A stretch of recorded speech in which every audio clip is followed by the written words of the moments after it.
वो बाहर काउंटर पर संपर्क कर सकते हैं और वहाँ से आप अपने घर के लिए भगवत गीता ले सकते हैं। साथ ही तुलसी के कुछ पौधे यहाँ पर उपलब्ध हैं। जो भी भक्त लोग अपने घर में तुलसी का पौधा रखना चाहते हैं वो भी बाहर से ले सकते हैं। श्रीमद् भागवतम की जय।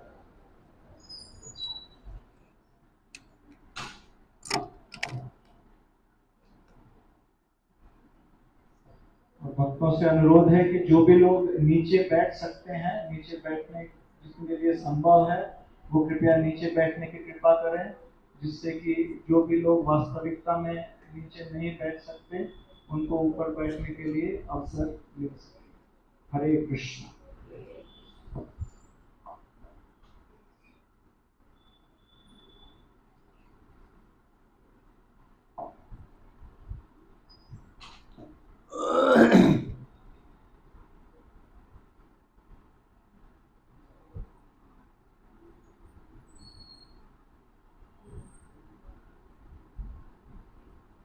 गुरवे गौरचन्द्राय राधिकाय तदालये कृष्णाय कृष्णभक्ताय तद्भक्ताय नमो नमः। ॐ नमो भगवते वासुदेवाय।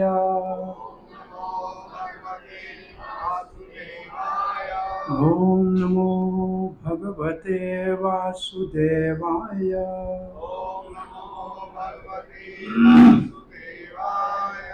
ॐ नमो भगवते वासुदेवाय।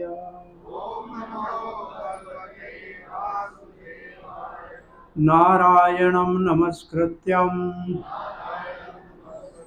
नरं चैव नरोत्तमं देवीं सरस्वतीं व्यासं ततो जयमुदीरये। नष्टप्रायेषु भद्रेषु नित्यं भागवत सेवया भगवती उत्तमश्लोके भक्तिर्भवति नैष्ठिकी। कृष्णाय वासुदेवाय देवकीनन्दनाय च नन्दगोपकुमाराय गोविन्दाय नमो नमः। जय श्री कृष्ण चैतन्य प्रभु नित्यानंदा श्री अद्वैत गदाधर शिवास आदि गौर भक्त वृंद। हरे कृष्णा कृष्णा कृष्णा हरे हरे हरे राम राम राम हरे हरे। हरे कृष्ण। श्रीमद् भागवत के कथा के सत्संग के 5वें दिन में मुजफ्फरनगर के इस स्थान के ऊपर श्रीमान चुग परिवार की ओर से आयोजित अपने पूर्वजों की स्मृति में इस कथा में आप सबका हार्दिक स्वागत करते हैं। हम श्रीमद् भागवत महापुराण में आज एकादशी माधव तिथि, एकादशी को कहते हैं माधव तिथि। माधव का मतलब होता है लक्ष्मी पति। माँ लक्ष्मी को कहते हैं, धवपति को कहते हैं। इसका मतलब भगवान लक्ष्मीपति नारायण की प्रिय तिथि। इसको हरि वासरे भी बोलते हैं, हरि का दिन है। हरि वो जो सबका दुख हर लेता है, हरि वो जो सबको प्रेम दे के मन हर लेता है। उस हरि की प्रसन्नता के लिए माधव तिथि भगति जननी, ये एकादशी का दिन इसका पालन करना भक्ति को जन्म देता है। सो ऐसे पावन एकादशी के आज दिन पे श्रीमद् भागवत महापुराण के 9वें स्कंद का, जिसमें ईशानु कथा, भगवान और भगवान के भक्तों की कथा का वर्णन है, जो हृदय के अंदर जन्म जन्मांतर के जो मैल है उनको धो के साफ कर देता है। ये कथा सुनने से हमारा हृदय शुद्ध हो जाता है। तब हम 10वें स्कंद में भगवान श्री कृष्ण के अवतार का और भगवान की लीलाओं का श्रवण करने में, उसको वर्णन करने में, उसका सुमरण करने में अपने आप को समर्थ पाते हैं। 24 अध्यायों के इस 9वें स्कंद में 2 विभाग हैं। क्षत्रिय 2 वंशों का वर्णन है, सूर्य वंश और चंद्र वंश। सूर्य वंश शुरू होता है भगवान सूर्य नारायण से। सूर्य नारायण भगवान का पुत्र वैवस्वत मनु, जो मनु अब इस समय 7वां मनु है, ये सूर्य का पुत्र है वैवस्वत मनु।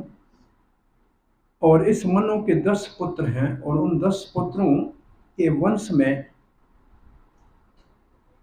जो भी राजा हुए, जो हजारों की संख्या में है, वो सब के सब धर्मात्मा हुए, सब के सब महात्मा हुए, सब की सदगति हुई।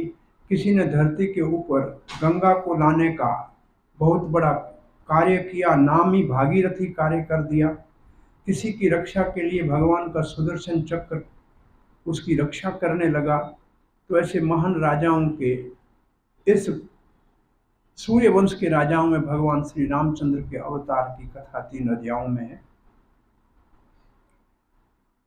अभी हमारे आने से पहले पुत्र जो स्वयंभू मनु के एक पुत्र शर्याति के का वर्णन चल रहा था।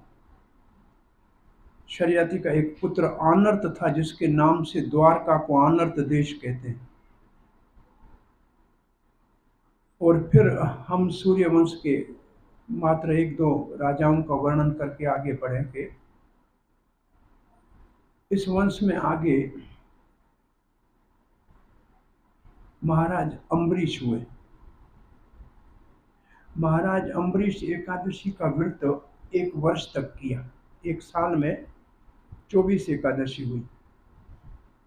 और जब एकादशी के व्रत का पारण करने का समय आया, पारण करने का अर्थ ही होता है दूसरे दिन एकादशी खोलने के लिए विशेष एक सीमित समय होता है, प्रायः 6:30-7 से लेकर 9:30-10 के बीच में होता है।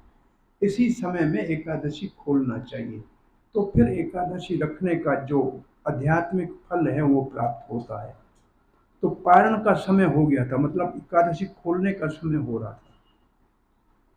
उस समय दुर्वासा ऋषि, जो अत्रि ऋषि के पुत्र हैं, भगवान विष्णु के अंश से, दुर्वासा शंकर जी के अंश से हैं, वो वहाँ आए और कहो महाराज हम यहाँ आपके यहाँ भोजन करेंगे। अम्बरीश महाराज तो बड़े प्रसन्न हुए कि आज पारण का दिन है द्वादशी का, और इतने संत घर पे आए हैं तो बहुत बड़ा सौभाग्य है।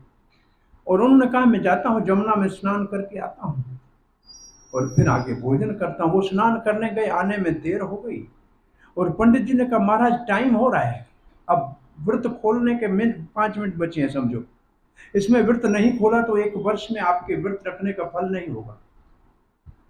अतिथि को बिना खिलाए के पहले जो खा लूंगा, ये भी तो मर्यादा का अतिक्रमण हो जाएगा। तो विद्वान महात्मा ने कहा देखिए, पानी पी लेने से, चरणामृत लेने से, 3 बूंद चरणामृत लेने से व्रत को खोलने का पारण भी हो जाएगा और अतिथि का अपमान भी नहीं होगा, क्योंकि आपने खाया तो कुछ नहीं। तो अम्बरीश महाराज जो नवदा भक्ति नवदा भक्ति, 9 प्रकार की भक्ति प्रहलाद महाराज ने सिखाई है। उस भक्ति का पहला अंग है श्रवण करना। जैसे आप कथा सुन रहे हैं, ये श्रवण भक्ति शुरू होती है, उसका पहला अंग है श्रवण, कथा सुनना। दूसरा अंग है कीर्तन। ये हम कथा कर रहे हैं, जो आप सुन रहे हैं, ये कीर्तन है। और इससे पहले जो भगवान के नाम का कीर्तन करते हैं, वो कीर्तन है। तीसरा सुमरण है। ये जो भगवान का नाम माला के ऊपर जपते हैं, इसको सुमरण बोलते हैं, ये सुमरण भक्ति है। फिर ये भगवान का विग्रह, इसकी पूजा है, ये अर्चन भक्ति है। भगवान को प्रार्थना करते हैं, ये वंदना भक्ति है। भगवान की चरणों की सेवा करते हैं, वो पाद्य भक्ति है। ऐसे दास्य भक्ति है, जैसे हनुमान जी करते हैं। सखा भक्ति है, जैसे भगवान का अर्जुन मित्र है। और ऐसे सब कुछ अपना जीवन में अर्पण करना। अभी आपने 8वें स्कंद में बलि महाराज का चरित्र सुना, जिसने अपने आप को भगवान को अर्पण कर दिया, अपने अहम को अर्पण कर दिया, मैं को अर्पण कर दिया। तो वैसे एक भक्ति का एक व्यक्ति उदाहरण करे कभी कभी। जैसे श्रवण भक्ति का उदाहरण परीक्षित महाराज है, ऐसा किसी ने श्रवण नहीं किया। कीर्तन भक्ति का उदाहरण सुखदेव गोस्वामी है। सुमरण भक्ति का उदाहरण प्रहलाद महाराज है। ऐसे अर्चन भक्ति का उदाहरण जो है वो पृथु महाराज है। पाद्य भक्ति का वो अर्चन का पृथु महाराज, पाद्य सेवा का लक्ष्मी देवी है, वंदना का अक्रूर जी है। और जैसे आपको 2 और बताए, हनुमान जी, अर्जुन और बलि महाराज। ये 9 एक भक्ति का एक आचार्य। परंतु अम्बरीश महाराज 9 ही भक्तियां करता था। सब से सर्वांग भक्ति कहते हैं, सारे के सारे भक्ति के अंग उसके जीवन में थे। वो कहता था, पांव है तो चल के तीर्थ करना जाए, आंख है तो भगवान का दर्शन करे, कान है तो भगवान की कथा सुने, जीभा है तो भगवान का कीर्तन करे, नासिका है तो भगवान को अर्पण करके किए हुए फूल, सर है तो भगवान के चरणों में झुकाए, और मन सदा भगवान का चिंतन करे। तो अम्बरीश महाराज ऐसा महान भक्त था। उनने जब पानी के 3 बूंद चरणामृत के ले लिए, तो वापस जब आया दुर्वासा ऋषि, तो उन्होंने ध्यान करके देखा, महाराज पहले अतिथि को खिलाने से पहले आपने खा लिया, ये तो अपराध है, मर्यादा का अतिक्रमण है। और क्रोध आ गया, और दुर्वासा ऋषि क्रोध में उन्होंने एक कहते कृत्या का मतलब, जैसे काले जादू से कोई किसी के अभिचार करे, अभिसार करना कहते हैं। कृत्या का ऐसे समझिए कि कुछ मंत्रों से कोई जिन्न पैदा करके किसी के पास भेजे कि जाके इसको मारो।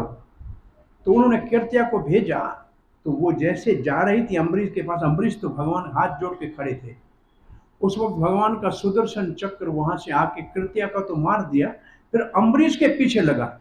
अब अम्बरीश को, वो आगे अम्बरीश भाग रहा है, पीछे चक्कर भाग रहा है, आगे दुर्वासा भाग रहा है, पीछे चक्कर भाग रहा है, और अम्बरीश जी यहीं खड़े हैं। दुर्वासा जी महाराज यहाँ से ब्रह्मा के लोक में गए। ब्रह्मा जी ने कहा, आओ पधारिए। बोला, महाराज पीछे चक्कर आ रहा है, उससे मेरी रक्षा करो। बोला, चक्कर के चक्कर में हम नहीं पड़ेंगे, ये भगवान का चक्कर है। तो शंकर जी के कैलाश में गया। शंकर जी तो उसका अपना अंश अवतार है। बोला, आइए भैया आइए। बोला, आया, पीछे चक्कर है। तो बोले, चक्कर तो हम नहीं कुछ करें, सीधा वैकुंठ चला गया। अब आप अम्बरीश महाराज को कष्ट देने वाला ये दुर्वासा एक दृष्टि से कितना सामर्थ्य था, उसका सामर्थ्य कितना था, सीधा वैकुंठ जा सकता था। और भगवान विष्णु के सामने पहुंच गया। कहा, भगवान ये आपका चक्कर मेरे को खदेड़ रहा है, इसको आप अब कहो शांत हो जाए। भगवान विष्णु ने कहा, मैं भक्तों के अधीन हूं, अहम भक्त पराधीन हूं।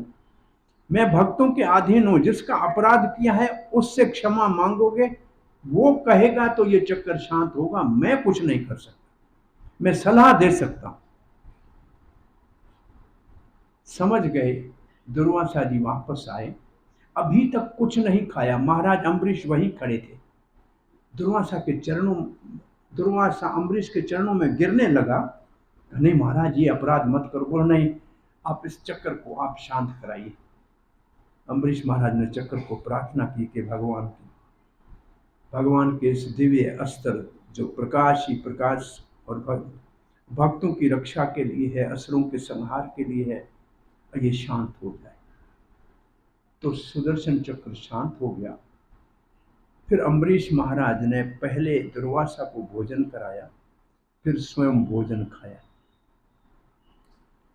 तब दुर्वासा जी ने कहा कि अम्बरीश जी, आपकी भक्ति और भगवान का आपके प्रति जो रक्षा का इतना बड़ा उन्होंने भार उठा के रखा है, इसका आज मुझे अनुभव हुआ। वास्तव में अम्बरीश महाराज की भक्ति को सारी दुनिया में विख्यात करने के लिए दुर्वासा जी महायोगी ने इस प्रकार से सुदर्शन चक्र के द्वारा कैसे रक्षा हुई, ये यहाँ एक सूर्यवंश के राजा के चरित्र का वर्णन है। ऐसे दुर्वासा जी को भी एक दृष्टि से अच्छा ही मानना चाहिए कि अम्बरीश की भक्ति को दुनिया को दिखा तो दिया। और दूसरा सिद्धांत ये स्थापित होता है कि कोई कितना बड़ा महायोगी भी हो, जिसमें वैकुंठ में जाने का सामर्थ्य भी हो, फिर भी वो भगवान के भक्त के सामने टिक नहीं सकता, उसके बराबर नहीं है। तो भक्त की महानता और भगवान की उसकी रक्षा, उसका इसमें सिद्धांत स्थापित होता है। फिर धरती के ऊपर गंगा के आने का वर्णन आता है कि महाराज सगर जो शब्द है, इसका अर्थ है, स का मतलब साथ, गर का अर्थ है विश्व। तो महाराज संभवतः बाहुक थे, वो ऋषि के आश्रम में अपनी रानियों के साथ गए थे, रह रहे थे। महाराज का शरीर छूट गया तो रानी सती हो गई। एक रानी गर्भवती थी तो उसको सती तो होना नहीं था। गर्भवती रानी के प्रति ईर्ष्या करके दूसरी रानियों ने उसको विष दे दिया। लेकिन ऋषि के आश्रम में तपस्या जो कर रहा था और माता जी रानी महारानी के गर्भ में जो बालक था, उस विष ने उसका कुछ नहीं बिगाड़ा। जब बालक का जन्म हुआ, एक तरफ विष पड़ा था और एक तरफ बालक पड़ा था, तो उसका नाम हुआ महाराज सगर। महाराज सगर के एक रानी से तो हजारों पुत्र थे, एक रानी से एक पुत्र था। महाराज ने अश्वमेध यज्ञ कराया, यज्ञ का घोड़ा चोरी हो गया। तो यज्ञ का घोड़ा जो चोरी हो गया, उस घोड़े को ढूंढते ढूंढते उसके जो 60,000 पुत्र थे, सगर के 60,000 पुत्र धरती के ऊपर घोड़े को ढूंढते ढूंढते कपिल आश्रम में पहुंचे। वहां घोड़े को बंधा हुआ देखा तो उन्होंने समझा कि घोड़ा इस कपिल ऋषि ने चुराया। उन्होंने जाके कपिल ऋषि के ऊपर आक्रमण करने का प्रयास किया। कपिल निद्रा से आंख खोली और 60,000 पुत्र भस्म हो गए। बच्चे वापस आए नहीं, घोड़ा भी नहीं आया। अब दूसरा पुत्र जो अंशुमान था, अंशुमान, वो वहां से निकला घोड़ों को ढूंढने के लिए, अपने ताऊ को ढूंढने के लिए। बेटे का बेटा, उनके चाचा ताऊ जैसे होते। कपिल आश्रम में पहुंचा तो घोड़ा उसको बंधा हुआ मिला। उसने कपिल देव को जाके प्रार्थना की, हे वे सिद्ध महात्मा कपिल देव, हमारा प्रणाम स्वीकार कीजिए। हमारे अश्वमेध यज्ञ का घोड़ा आपके आश्रम में है, आपकी अनुमति है तो यज्ञ को जाके पूर्ण करें। कपिल देव का ले जाइए, कौन बांध के गया मुझे पता नहीं। तो पूछ लिया अंशुमान ने, महाराज हमारे 60,000 ताऊ सगर पुत्र जहां घोड़े को ढूंढने आए थे, आपने देखे क्या? बोला ये भस्म उनकी है। वो हमारी तपस्या को भंग किया, हमको चोर समझा, हमने आंखों को खोली और वो उसमें भस्म हो गए। बोला फिर इनका उद्धार कैसे होगा? और गंगा अगर धरती पे आएगी तो सगर के 60,000 पुत्रों का उद्धार होगा। घोड़ा आया, अंशुमान जी ने यज्ञ पूरा किया, सगर का युग पूरा हुआ। सगर महाराज अपना राज अंशुमान को दे के अपने पोते को और तपस्या करने चले गए। अंशुमान महाराज ने राज किया और फिर तपस्या करने गए गंगा को धरती पे लाने के लिए। अंशुमान महाराज का शरीर शांत हो गया, गंगा धरती पे नहीं आई। फिर अंशुमान का बेटा हुआ दिलीप। दिलीप ने भी राज किया, फिर तपस्या की, गंगा को लाने का प्रयास किया, गंगा जी धरती पे नहीं आई। दिलीप का पुत्र हुआ भागीरथ। भागीरथ ने कहा पहले गंगा को धरती पे लाऊंगा फिर राज करूंगा। भागीरथ ने जाके हिमालय में घोर तपस्या की। गंगा धरती पे, गंगा के 3 रूप हैं। एक तो गंगा नदी बहती है, हम जाते हैं हरिद्वार से आ रही है ये गंगा, ये इनका भौतिक जगत में रूप है। देवी के रूप में गंगा देवी है, मगरमच्छ उसकी सवारी है, और भीष्म पितामह की माता है गंगा। वो तो देवी का रूप है उसका, उसको आदि देविक रूप कहते हैं। ये जो नदी बह रही है इसको आदि भौतिक रूप कहते हैं।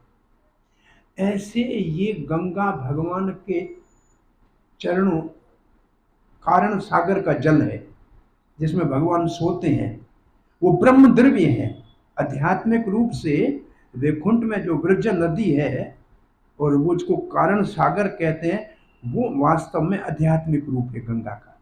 वहां से वामन देव के सीधे पांव के अंगूठे ने जब सत्यलोक से ऊपर छेद किया तो उसमें से कारण सागर के पानी ने वामन देव के अंगूठे को धोया। वो पानी नीचे गिरा, उसको चरणामृत कहेंगे भगवान का, वो गंगा है। तो गंगा का एक नाम है विष्णुपदी।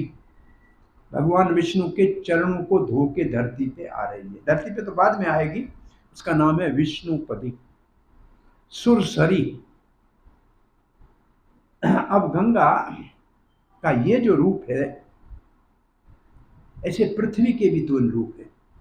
आदि भौतिक आंखों से देखने वाली तो पृथ्वी ये है, धरती है, पहाड़ है, नदियां हैं, ये सब पृथ्वी आंखों से देख रहे हैं। लेकिन पृथ्वी जब देवी का रूप धारण करती है तो गाय का रूप धारण करती है।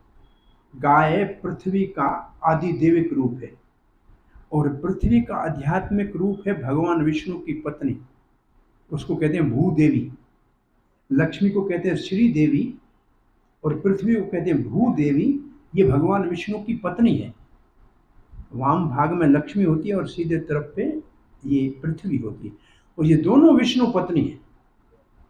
और दुनिया में सब लोग इन दोनों के स्वामी बनने की मूर्खता करते हैं।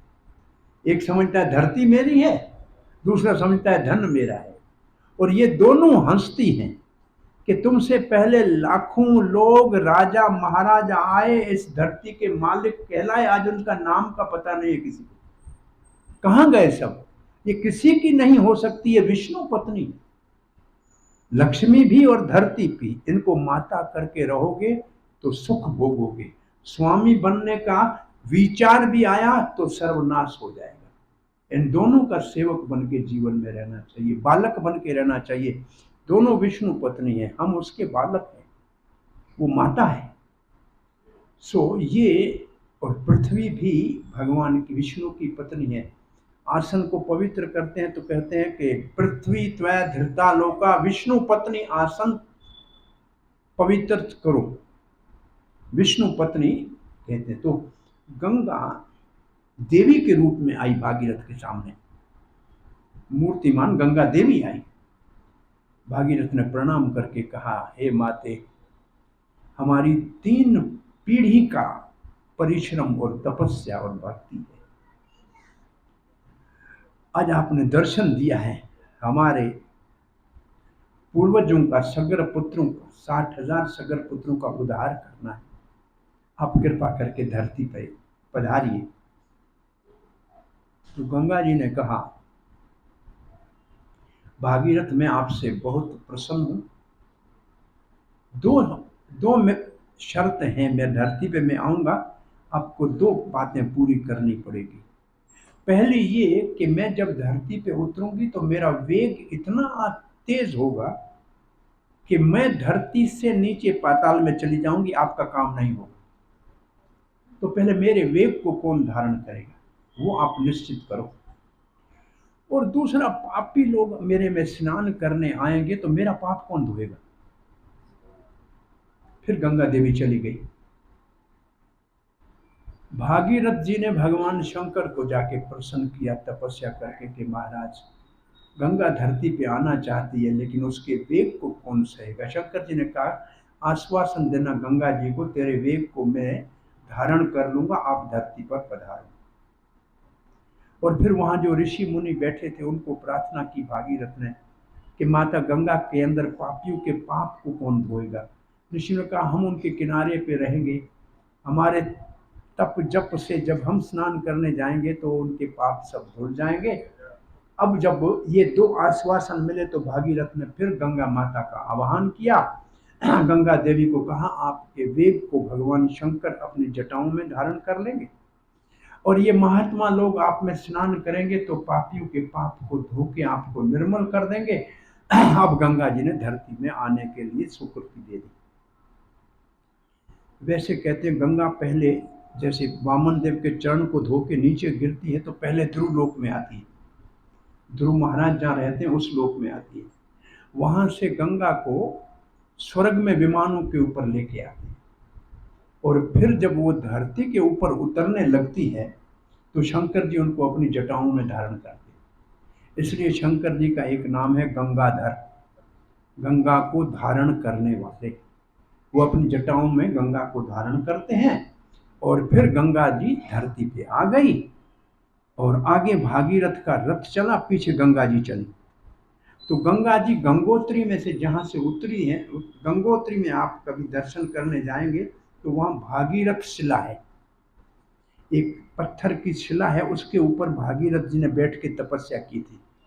बिल्कुल गंगा के किनारे भागीरथी शिला है, उससे थोड़ा ऊपर गंगा माता का मंदिर है, ये गंगोत्री में।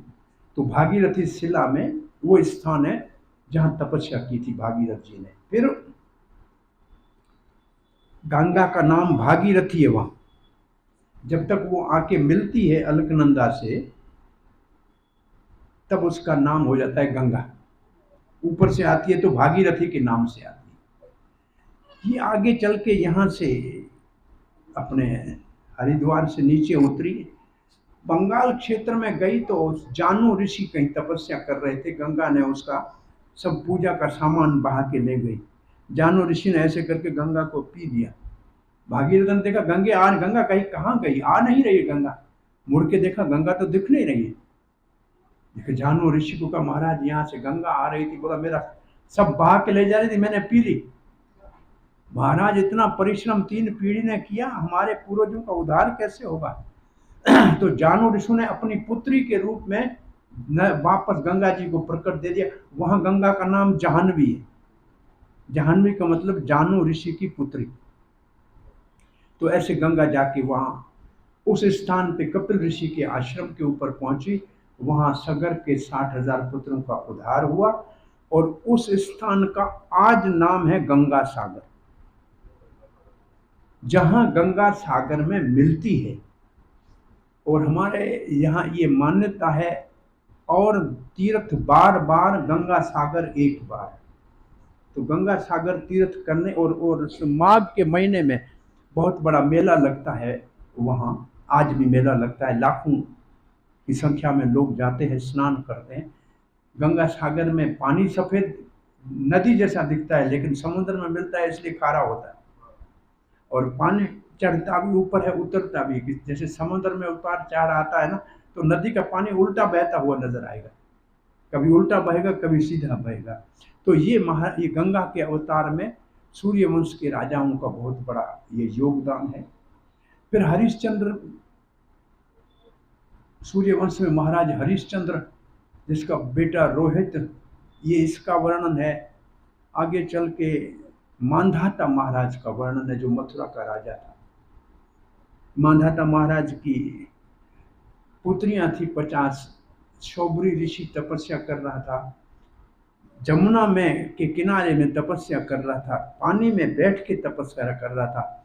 मछली और दो मछलियों को, मच्छ और मछली को मिलते देखा, मन में विवाह का विचार आया, मांधाता के राज में आया। मांधाता को कहा मुझे विवाह करना है। राजा ने कहा ऋषि को मना करें तो श्राप दे देगा। बोला मेरी कन्या है अंदर, जो आपको पसंद करे उससे विवाह कर लो।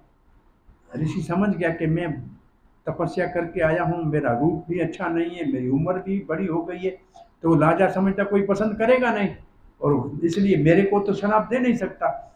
अंतर मान जैसे गया, शौबरी अपने आप को बहुत सुंदर बना दिया, इतना सुंदर बना दिया 50 की 50 लड़कियों ने उससे विवाह कर दिया। शौबरी 85 कन्याओं से मांधाता की विवाह किया। मांधाता मथुरा का राजा था। और इस वंश में आगे चल के कथा आती है, महाराज अज हुआ, इक्ष्वाकु हुआ, इक्ष्वाकु सूर्य पुत्र, उसके वंश में आगे महाराज अज हुआ, अज के पुत्र दशरथ हुए, और दशरथ के घर में 4 पुत्र हुए, राम लक्ष्मण भरत और शत्रुघ्न। और इसकी कथा 3 अध्यायों में सुखदेव गोस्वामी कहते, परीक्षित जन जन ने और हर कान कान ने राम कथा को सुना है, इसलिए मैं विस्तार से नहीं इसको संक्षेप में वर्णन करता हूँ। संक्षेप में राम कथा का वर्णन है, फिर एक इस वंश में निमि महाराज का वर्णन है। सूर्य वंश में एक निमि महाराज का वर्णन है। निमि महाराज सूर्य वंश के एक ऐसे राजा हैं, वो एक यज्ञ कराना चाहते थे। सूर्य वंश का पुरोहित कौन है, जरा आप मुझे याद करके बताइए। वशिष्ठ। सूर्य वंश का पुरोहित कौन है, वशिष्ठ। वशिष्ठ वैसे पुरोहित होने को तैयार नहीं था, कहा था पुरोहित नहीं होना है। तो ब्रह्मा ने कहा रामचंद्र का अवतार होगा, आपको उनके गुरु होने का सौभाग्य प्राप्त होगा, इसलिए आप पुरोहित बन जाइए। तो वशिष्ठ जी सूर्य वंश के पुरोहित। वशिष्ठ जी को महाराज निमि ने कहा यज्ञ कराइए।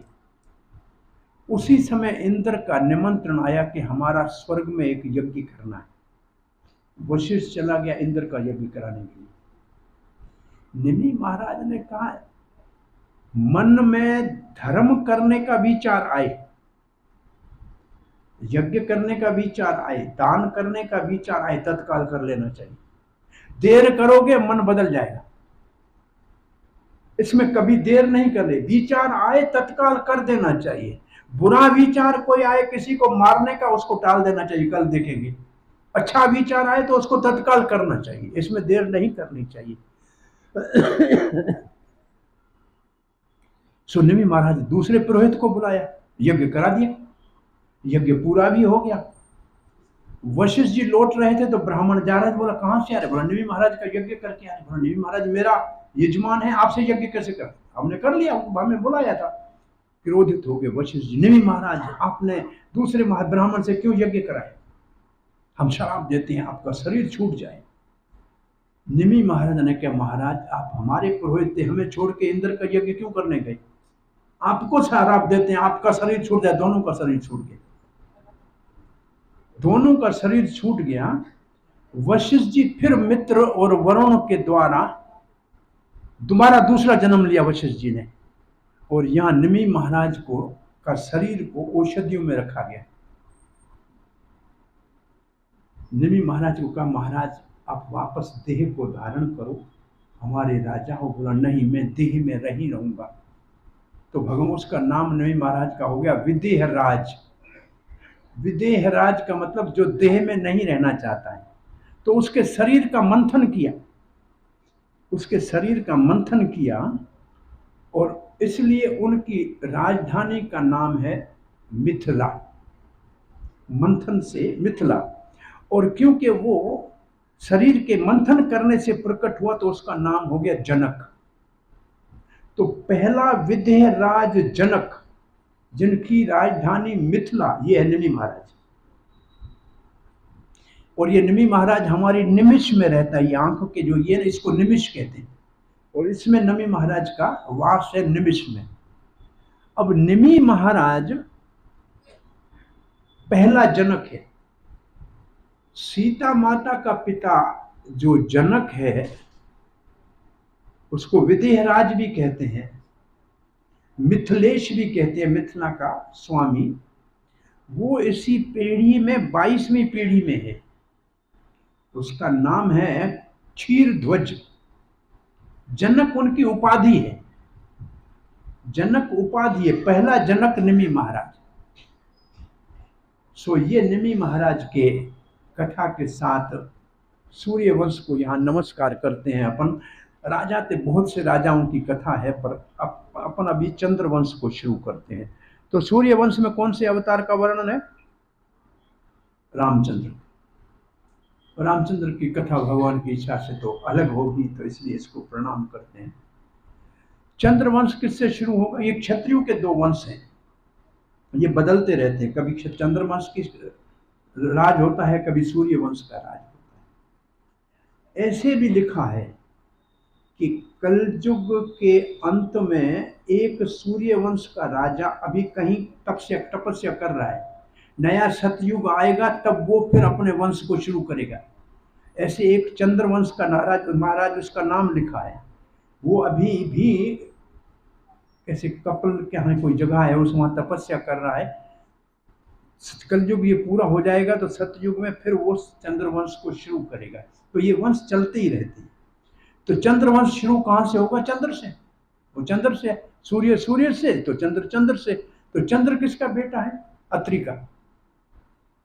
अत्रि और अनुसुईया का ब्रह्मा जी जो है उसके अंश से चंद्र पैदा हुआ।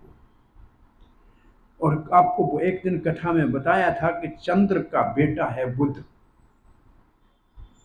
और बुध ने विवाह किया इल्ला से, और उससे पुत्र हुआ पुररवा। तो अब चंद्रवंश चंद्रमा, बुध, पुररवा। पुररवा महाराज एक बार स्वर्ग घूमने गए, सारे देवताओं को प्रणाम किया। कामदेव को प्रणाम नहीं किया। बोला ये कामदेव को, कामदेव ने कहा मैं इसको समय आने के ऊपर सताऊंगा। बहुत सुंदर राजा था पुररवा। एक अप्सरा स्वर्ग में है, उसका नाम है उर्वशी। अप्सरा उर्वशी कहां से पैदा हुई? ये स्वर्ग की अप्सरा नहीं है। भगवान नर नारायण जो बद्रिक आश्रम में रहते हैं, हमारे भारतवर्ष के आराध्य देव नर नारायण है जो बद्रिक आश्रम में रहते हैं, और इसकी पूजा नारद करते हैं। सो एक बार इंद्र ने नर नारायण की तपस्या को भंग करने के लिए कामदेव को भेजा। कामदेव ने नर नारायण के ऊपर पुष्प के बाणों से प्रहार किया। नर नारायण ने मुस्कुराते हुए अपनी जांघ से एक अप्सरा निकाली, उसका नाम है उर्वशी, और कहा सुन कामदेव, ये इंद्र को हमारा उपहार दे देना, हम तुम्हारे प्रयास से विचलित नहीं हो सकते। सो ये उर्वशी नारायण के अंग से उत्पन्न है। किसी कारण से उर्वशी को श्राप मिला के थोड़ा समय धरती पे तुम्हें जाना ही पड़ेगा स्वर्ग छोड़ के। नारद से पूछा कि मैं कहाँ जाऊं? बोला पुररवा सबसे सुंदर राजा है, अब जाके पुररवा की पत्नी बनो। अब वो कामदेव का अपमान करके आया था, ये उर्वशी नीचे धरती के ऊपर आई, पुररवा के साथ विवाह हो गया। उर्वशी ने कहा कि मैं आपसे विवाह करती हूँ, शर्त 3 है। 3 शर्तें। पहली शर्त है कि हम खाएंगे सिर्फ घी शुद्ध गाय का। दूसरी शर्त है मेरे साथ ये भेड़ के बच्चे मैं लाई हूं, इसका आपको रक्षा करना है। और तीसरी, रात में प्रकाश में कभी मैं आपको निर्वस्त्र न देखूं। प्रकाश में निर्वस्त्र न देखूं, ये 3 शर्तें हैं। महाराज पुरूरवा ने इस बात को मान लिया। तो हमने इससे एक बात तो अच्छी तरह से समझा कि स्वर्ग में लोग घी खाते मात्र, और जब तक हमारे लोग घी खाते थे तब तक देवता थे। जब से तेल खाना शुरू किया है तब से तेली हो गए। पहले घी खाते थे भाई, तो ये देवताओं को भोजन है घी। पहले जमाने में हम जब पढ़ते थे ना, तो कॉलेजों में जाते थे तो घर से घी अपनी गाय का भेजते थे कि बच्चे खाएंगे रोटी पे लगा के। जैसे गांव का एक व्यक्ति है, घर से 2-4 किलो घी लिया, ट्रेन में चढ़ा, तो उसको जगह दिखने में आई नहीं, कहाँ करे, वो एक चेन पड़ी थी उसमें बांध दिया। गाड़ी खड़ी हो गई, टीटी घूमता हुआ आया, किसने चेन खींची, किसने चेन खींची? किसी ने खींची नहीं थी। इस डब्बे के ये डब्बा किसका है? बोला मेरा है। बोला इसकी वजह से गाड़ी रुक गई। बोला ये असली घी है, गाड़ी का बाप भी रुक जाएगा। तो असली घी है, इसका खाएगा तो गाड़ी को भी रोक लेगा। सो असली घी खाते थे पहले। असली घी अब डॉक्टरों को मिलता नहीं है, इसलिए बोलता कोई नहीं खाए। सबको कहेंगे मत खाओ मत खाओ मत खाओ, मिलता ही नहीं है उसको बेचारे को। तो इसको कहते हैं गिद्दड़ डाक न पूछे आंखें खट्टा। पहुंचता नहीं है, बोलता खराब है नहीं खाओ। मैं ही नहीं तो खाएगा क्या? आपके ख्याल में गाय का, देसी गाय का घी कितने किलो मिलना चाहिए? मैं आपसे अंदाज पूछूं कितने किलो मिलना चाहिए? हाँ, 2200-2400 से कम मिलता है, वो सब मिलावट है, असली नहीं। हाँ, 1600 तक मिल सकता है अगर क्रीम से निकाला है तो, क्योंकि दूध तो बेचा ना, दूध का पैसा तो मिल गया। क्रीम वाला घी आपको 1600 तक मिल सकता है। बाकी 500 में गाय का घी है, ये तो घी है ही नहीं गाय का भाई। हम खुश होते हैं कि हम घी खा रहे हैं, घी नहीं है। क्योंकि घी जितना एक गाय के दूध से बनता है उसमें बहुत टाइम लगता है और बहुत खर्चा होता है। पहले गाय घास खा के आती थी, गाय के ऊपर खर्चा नहीं था, घरों में घी भरा पड़ा होता था। अब तो घी सूंघ के ही काम चलाना पड़ता है, खाने जितना मिलता नहीं। 2400 रुपये किलो घी लेने वाले कितने लोग मिलेंगे आपको? तो घी समाप्त हो गया, इसका मतलब देवताओं गुण खत्म हो गए हमसे। बहरहाल इंद्र ने पूछा उर्वशी कहाँ गई? बोले महाराज पुरोला का साथ शादी करके बैठी है, जाओ वापस ले आओ। गंधर्वों को भेजा, गंधर्वों ने आके भेड़ के बच्चे चुराए। ययाति महाराज सॉरी पुरोला महाराज सोए हुए थे, उर्वशी के साथ ही सोए हुए थे, और भेड़ के बच्चों ने जैसे आवाज किया तो भागे, अरे चोरी हो रहे हैं महाराज, भेड़ के बच्चे, आपने मुझे वचन दिया था आप रक्षा करोगे, और ले जा रहा है। चूड़ियां पहन के यहाँ स्त्री की तरह बैठे हो, कैसे क्षत्रिय हो? महाराज को क्रोध आया। महाराज एकदम निर्विष्ट, जैसे वस्त्र नहीं थे, उठा जल्दी में। तब तक गंधर्वों ने प्रकाश किया, उर्वशी ने निर्वस्त्र महाराज को देख लिया, बोल छोड़ के चली गई। अब इतना प्रेम हो गया था पुरुरवा को उर्वशी से, वो भटक रहा था पूरे भारत में, कहाँ गई। एक दिन कुरुक्षेत्र में उसको कुछ और देवताओं के साथ उर्वशी मिली। उसने कहा तुम्हारे को ढूंढ के मैं थक गया हूं, तुम्हारे बगैर मेरा जीवन व्यर्थ है, कृपा करो मेरे साथ रहो, साल में एक बार मुलाकात होगी। तो साल में एक बार उर्वशी और पुरुरवा की मुलाकात हुई। 6 साल में 6 पुत्र हुए। ये 6 पुत्रों से आगे चंद्रवंश चला, और दोबारा कहा उनको गंधर्वों को कि उर्वशी मेरे को दे दो। गंधर्व ने उर्वशी नहीं दी, एक अग्नि स्त्री और इसको दे दी, बोला ये उर्वशी है। उसने पहचाना कि ये उर्वशी नहीं है। फिर वो चला गया, त्रेता युग आया। अब इनके जो पुत्र हुए, उन पुत्रों में आगे चल के जो वंश चला, उसमें मुख्य राजा हुआ ययाति। ययाति का वंश विशेष रूप से आगे चला। अब ययाति महाराज की कथा ऐसे आती है कि महाराज ययाति महाराज के समय में शुक्र आचार्य की बेटी देवयानी और असुर राज विश्वपर्वा की बेटी सुमृष्टा, ये दोनों सहेलियां थी। राजा की बेटी और गुरु की बेटी दोनों सहेलियां थी। स्नान कर रही थी सरोवर में। सामने से कोई साधु महात्मा कोई गुजरा तो लज्जा में भाग के बाहर निकली, जल्दी में कपड़े बदले, कपड़े बदल गए। राजकुमारी के बदले कपड़े पहन लिए ऋषि कुमारी ने। राजकुमारी को क्रोध आया, अरे हमारी दान के ऊपर पलने वाले, हम राजाओं के वस्त्र पहनते हैं, भिखारी। क्रोध इतना आया राजकुमारी को, सारे वस्त्र उतारे, निर्वस्त्र उसको वस्त्र उसको कुएं में फेंक दिया, देवयानी को। सुमृष्टा तो घर चली गई।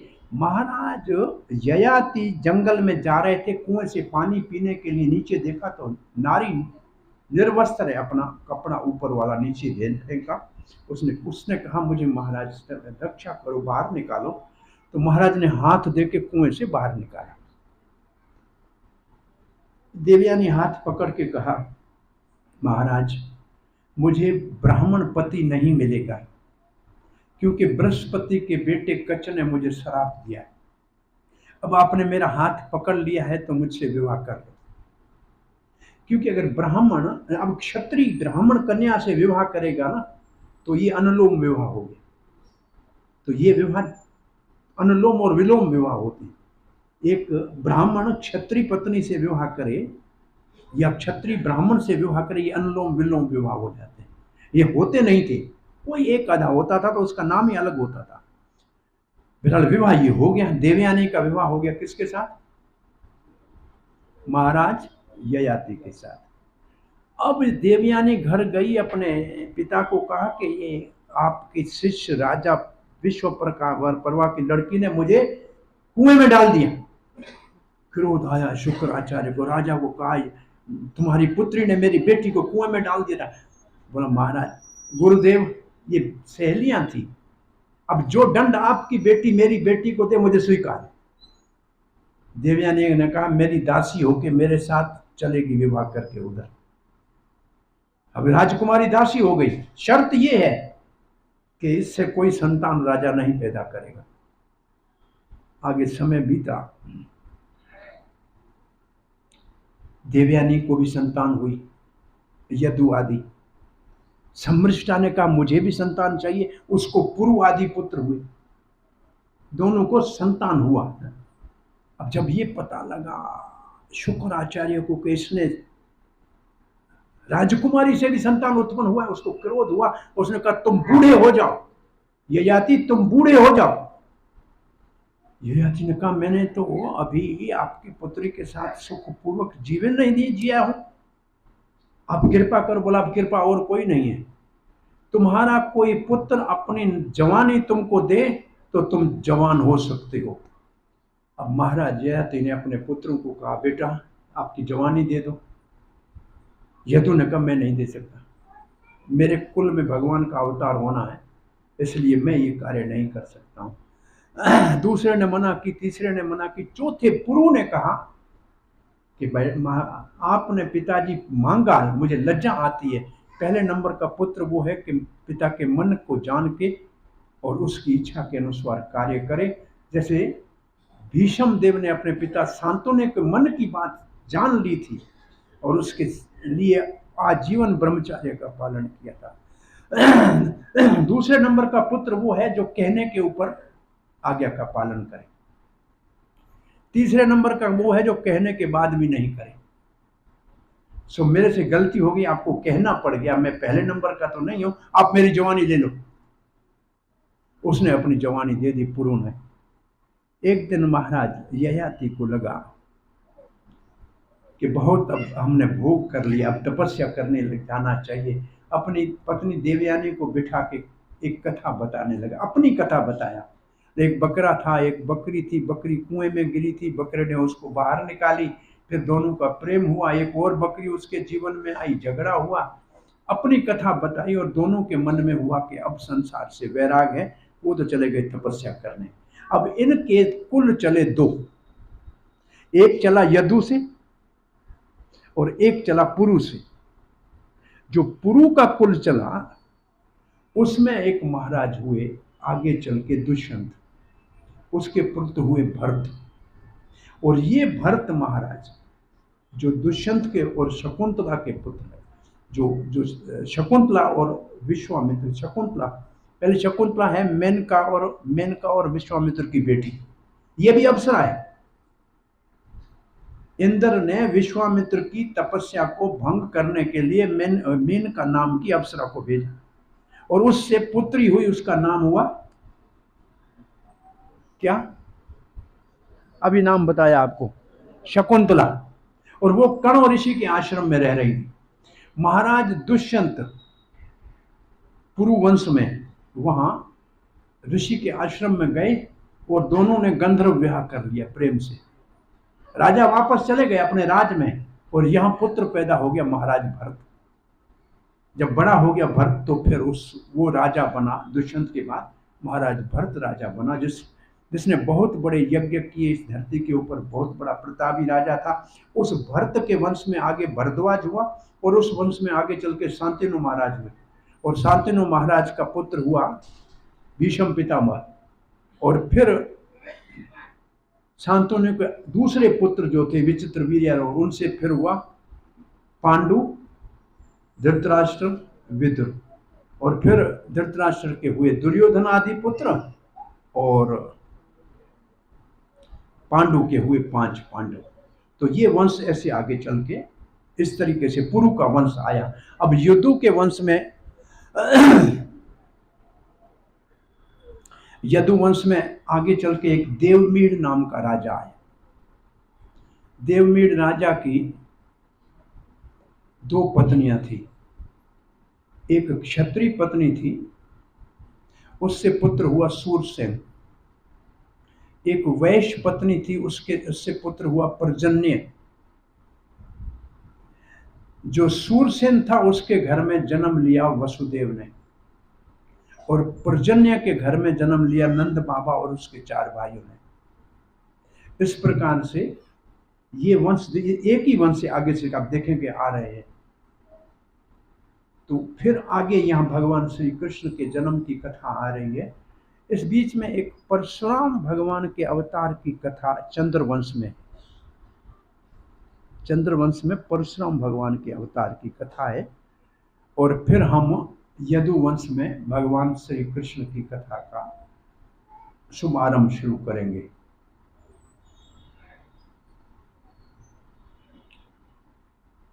परशुराम के महाराज गाधी, जिनका पुत्र है विश्वामित्र। विश्वामित्र को कहते हैं गाधी पुत्र, महाराज गाधी का बेटा विश्वामित्र।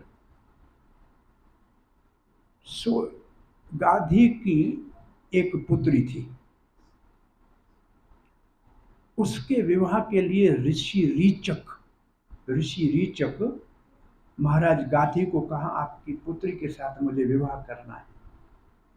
राजा ने कहा ये ऋषि मेरी पुत्री का पालन कैसे करेगा, कोई शर्त ऐसी रखता हूं ये पूरी भी नहीं कर पाएगा तो फिर इसको मेरी पुत्री से विवाह होगा नहीं। बोला 1000 घोड़े, एक कान सफेद वाले काले ले आओ और पुत्री ले जाओ।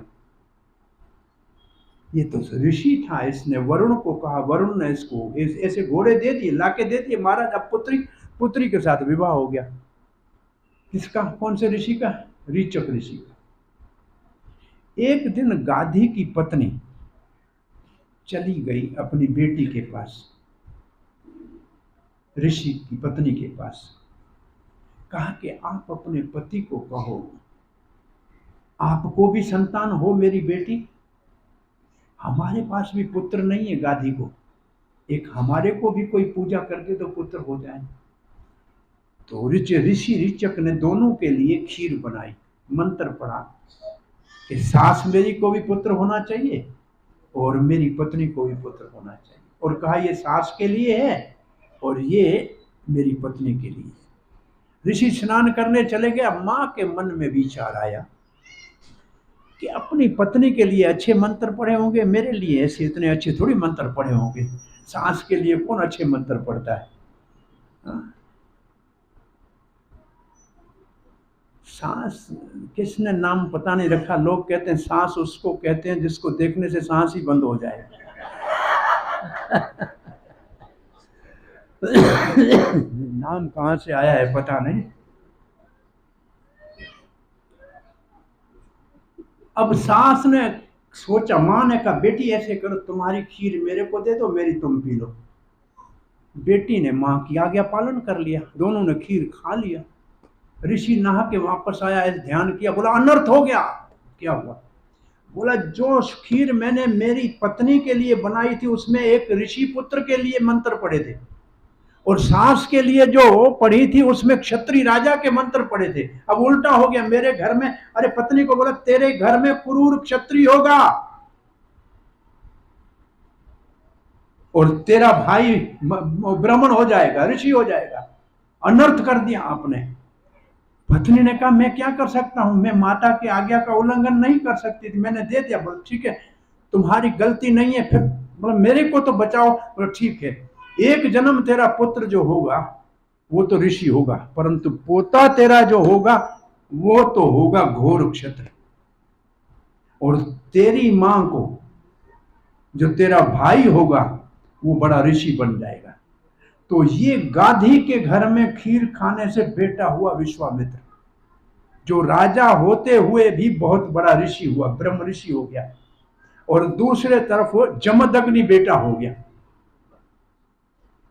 जमदग्नि के घर में परशुराम का जन्म हो गया। वो घोर क्षत्रिय परसा लेके घूमा, 21 बार क्षत्रियों का संहार कर दिया और जो अपराधी थे। तो ऐसे परशुराम के जन्म की कथा इस प्रकार से है, और ये चंद्रवंश में कथा आती है। अब हम आज के विशेष कृष्ण जन्म की कथा का शुभारंभ करते हैं। ये बड़ी लंबी चौड़ी कथा है, राजा महाराजा की कथा सुनने से आप सो भी सकते हैं, इसलिए मैं इस कथा को लंबी नहीं करूंगा। हम कृष्ण जन्म की कथा के ऊपर आते हैं, क्योंकि नाम इतने हैं इस कथाओं में, तो अब घूम फिर के सबको मिक्स करके खिचड़ी बना देंगे, ये बहुत मुश्किल है, ये लंबी कथाएं हैं। अब हम 9वें स्कंद के अंत में कहा कि वसुदेव की 2 पत्नियां थी, रोहिणी और देवकी। देवकी के घर में 8वें पुत्र के रूप में श्री कृष्ण का जन्म हुआ, और उसका 7वां पुत्र बलराम था। और फिर कहा रोहिणी के घर में बलराम पुत्र हुआ, और 9वां स्कंद पूरा हुआ, 10वां स्कंद शुरू होता है। ये लंबे से लंबा स्कंद है, 90 अध्याय का है। 10वें स्कंद में 90 अध्याय। पहले अध्याय में प्रश्न परीक्षित महाराज कहते हैं आपने सूर्य और चंद्रवंश का वर्णन इतना विस्तार से किया, परंतु श्री कृष्ण जिन्होंने मेरी रक्षा की, जो पांडवों को बहुत प्रिय थे, उसकी तो विस्तार से कथा नहीं बताई, 2 श्लोकों में बता दी। मुझे उसकी कथा आप विस्तार से बताओ।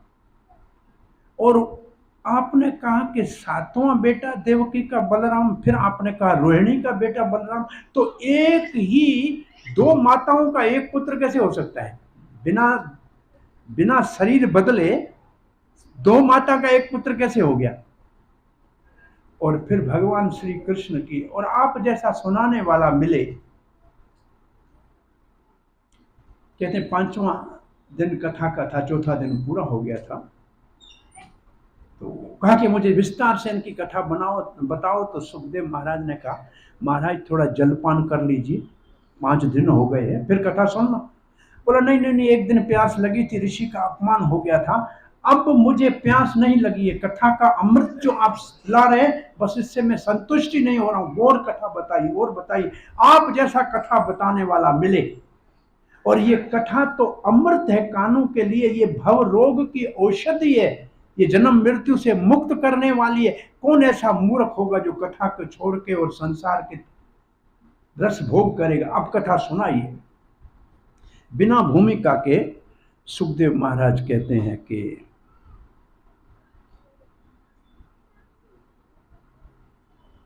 उग्रसेन महाराज, पहले तो कथा ऐसे शुरू करते हैं कि पृथ्वी के ऊपर अतिताई राजाओं का इतना पाप बढ़ गया कि पृथ्वी देवी गाय का रूप धारण करके ब्रह्मा जी के पास चली गई। ब्रह्मा जी ने शंकर जी को साथ लिया और अन्य देवताओं को और नारद आदि ऋषियों को साथ लिया और क्षीर सागर के किनारे के ऊपर जाकर पुरुष सुक्तों से सुक्ता के मंत्रों से प्रार्थना की। उस समय ब्रह्मा जी के हृदय में भगवान ने प्रसन्न होकर कहा कि ब्रह्मा जी, मैं पृथ्वी के दुख को अच्छी तरह से जानता हूं, अब आप सबको ये बता दो कि मैं वसुदेव और देवकी के यहाँ अवतार लूंगा और ये सब देवता अपने पत्नियों के साथ यदुवंश में प्रकट होकर मेरी लीला में मेरे सहायता करें, मेरे सहायक बने और श्री के प्रिय करने के लिए अपने पत्नियों को साथ लें। श्री कहते हैं राधा रानी को, तो राधा रानी भी मेरे साथ आएगी और उसकी प्रसन्नता के लिए ये अपनी पत्नियों के साथ अवतार लें। और ये ब्रह्मा जी ने सब देवताओं को बताया। पृथ्वी संतुष्ट हो गई कि भगवान मेरे भार को उतारने के लिए आएंगे। और कथा फिर ऐसे शुरू कर होती है जो आप सब जानते हैं। महाराज उग्रसेन ये राजा थे मथुरा के, इनकी राजधानी थी बटेश्वर महादेव के पास सूर्य, ये तो सूरसेन का ये सूरपुर क्षेत्र, ये सारा क्षेत्र जो है ये सूरसेन क्षेत्र है। और यहाँ महाराज उग्रसेन का राज था और उसकी पुत्री थी देवकी। उसका विवाह वसुदेव के साथ, महाराज सूरसेन के पुत्र वसुदेव के साथ तय हुआ। और जब विवाह संपन्न हुआ, बारात की विदाई का जब समय आया तो दहेज के साथ हाथी घोड़ा जो भी देना है राजा को, रथ के ऊपर वसुदेव और देवकी बैठे तो रथ को चलाने के लिए उग्रसेन का बेटा कंस वो इनको छोड़ने के लिए जा रहा था। कंस की कथा पहले बता दें आपको। कंस कालनेमी राक्षस है जो उग्रसेन की पत्नी पद्मावती को छल के उसके गर्भ से पैदा हुआ। उग्रसेन का बेटा नहीं। उग्रसेन महाराज की पत्नी विदर्भ देश से, अमरावती से थी। वो अपने मायके गई हुई थी, सहेलियों के साथ घूम रही थी। आकाश मार्ग से कालनेमी राक्षस ने देखा पद्मावती को तो उग्रसेन महाराज का रूप धारण करके नीचे आ गया। सहेलियों ने समझा पति आया होगा, सो उस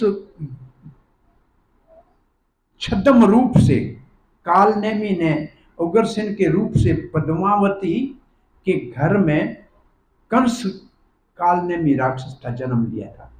उग्रसेन का पुत्र कोई नहीं, राक्षस था आउटराइट। और ये जब ले जा रहा था बारात को, विदाई के लिए जा रहे थे, तो रास्ते में देवताओं ने कहा कि कंस इतना दयालु हो गया तो हमारे भगवान के अवतार लेने में देर लग जाएगी। इसलिए देवताओं ने आकाशवाणी की, ए मूर्ख कंस, देवकी का 8वां गर्भ तेरा काल। ये नहीं बताया बेटा या बेटी, 8वां गर्भ तेरा काल। कंस इतना सुना, बहन का प्रेम समाप्त हो गया, कपूर होके उड़ गया। दुष्ट देवकी के केश पकड़े और तलवार निकाल के मारने को तैयार हो गए।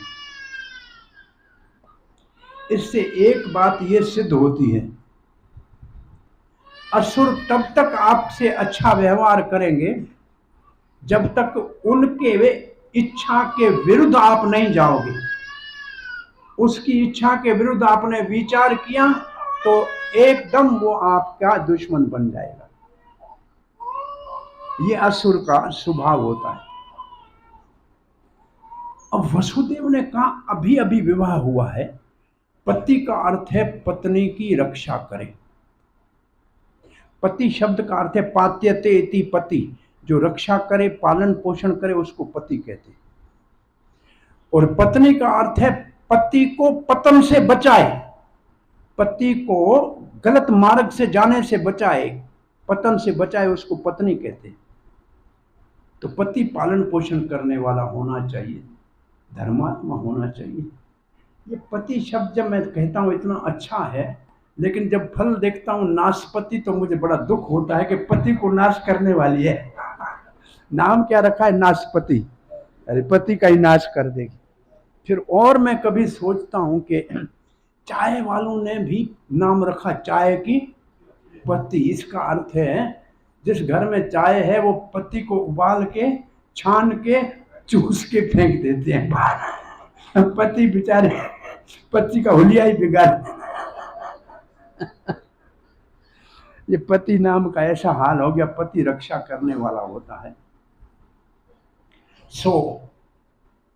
वसुदेव ने शाम दंड भेद सबसे प्रार्थना की कि देखो ये आपकी बहन है, विवाह का समय है, अब ये से आपको कोई ये आपका क्या बिगाड़ेगी।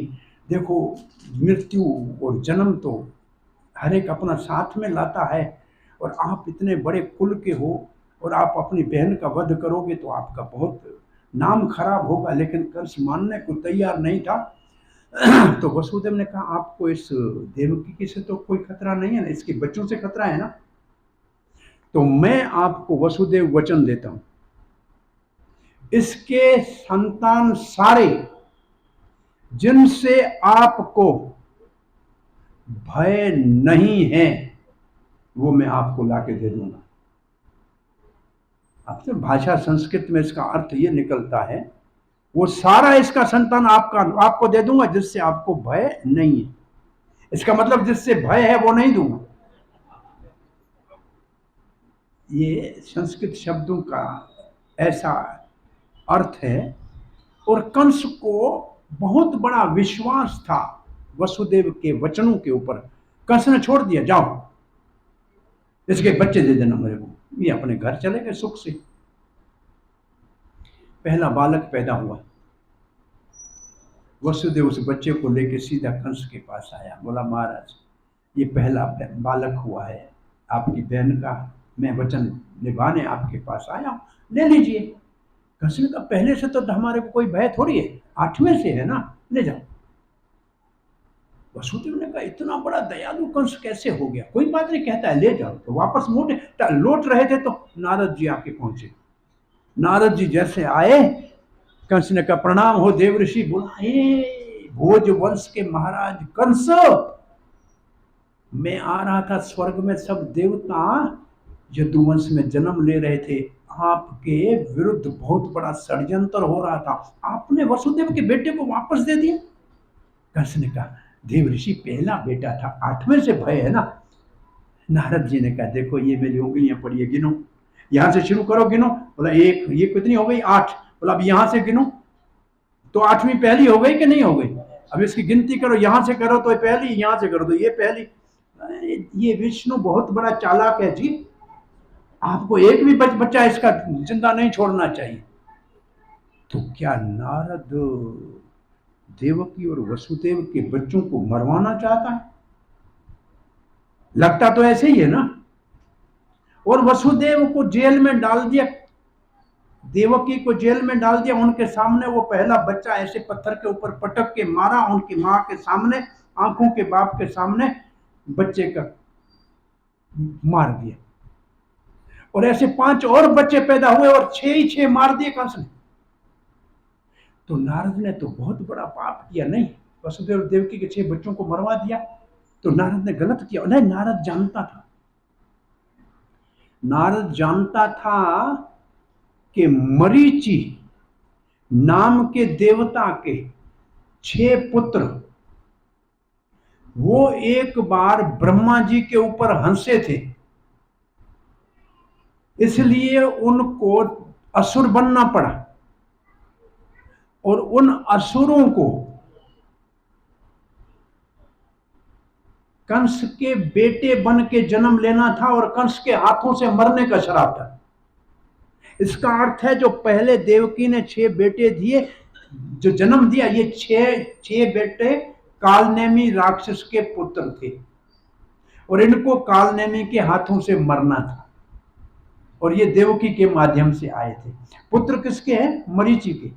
पहले हिरण्याकशिपु के वहां पैदा हुए, फिर अपनी तपस्या की तो उनको श्राप दिया, तुम्हारा पिता तुमको मारेगा, और कंस उनका पिता था, उसके हाथों मरने थे। इसके ऊपर लिखा ऐसे है, मरीचि मन का प्रतीक है। काम, क्रोध, लोभ, मोह, मद, मत्सर, ये 6 मन के विकार हैं। इस प्रकार से ये 6 पुत्र, ये 6 दोष हैं। अब ऐसे लिखते हैं, देवकी भक्ति है, कंस भय है, और ये 6 दोष, काम, क्रोध, लोभ, मोह, मद, मत्सर, जब तक भय से नाश हो के समाप्त नहीं हो जाएंगे तब तक भगवान का अवतार नहीं होगा। हमारे जीवन में तभी भगवान आएगा जब ये सारे दोषों का निवारण होगा। 6 पुत्र मारे गए, इनको बोलते षड्गर्भ। ये द्वारका लीला में एक कथा आती है इसके साथ, इसी भागवत में। उस वक्त पता नहीं समय मिले न मिले, परसों के दिन कथा करने में टाइम का कम होगा। एक दिन कृष्ण और बलराम अपनी माता देवकी को प्रणाम करने गए। उस दिन देवकी को अपने 6 पुत्रों की याद आ गई। बेटा, दोनों को कहा, बेटे आप जब पढ़ने गए थे उज्जैन में सांदीपनि मुनि के आश्रम में, तो आपने अपने गुरु को गुरु दक्षिणा में उसके मरे हुए पुत्र को लाके दिया था ना? हाँ माँ, लाके दिया था। बोला, बेटा मेरे 6 पुत्र मेरे आंखों के सामने मारे गए थे, मैं उनको देखना चाहती हूँ। तो कृष्ण बलराम ने कहा, ठीक है मैया, हम आपके बेटे लाके देंगे। कृष्ण बलराम चले गए सीधे बलि महाराज के सूतल लोक में। आज आपने सुना होगा बलि महाराज की कथा में कि भगवान ने कहा कि तुम सूतल लोक में जाके रहो, जो स्वर्ग से भी ज्यादा सुंदर है, और वहां मैं उस लोक में आपकी चौकीदारी करूंगा और प्रहलाद महाराज आपको संग देगा। तो वहां चले गए कृष्ण बलराम। बलि महाराज ने प्रणाम किया, स्वागत किया, पूजन किया, पूछा कैसे पधारे, क्या सेवा करें। तो कहने लगे कि हमारे माता अपने 6 पुत्रों को देखना चाहती है जो आपके पास असुर जोनी में है। तो बलि महाराज ने वो 6 बेटे वापस दिए, क्योंकि असुर थे, वो उनको लेके द्वारका आए कृष्ण बलराम। देवकी ने जब अपने उन 6 पुत्रों को देखा जिनको दूध भी नहीं पिला पाई थी, देवकी की माता के स्तन में दूध आ गया। उन 6 पुत्रों को गोद में ले लिया, उनको दूध पिलाया जो भगवान श्री कृष्ण का प्रसाद था। देवकी का दूध तो माँ ने पिया था, तो प्रसाद था।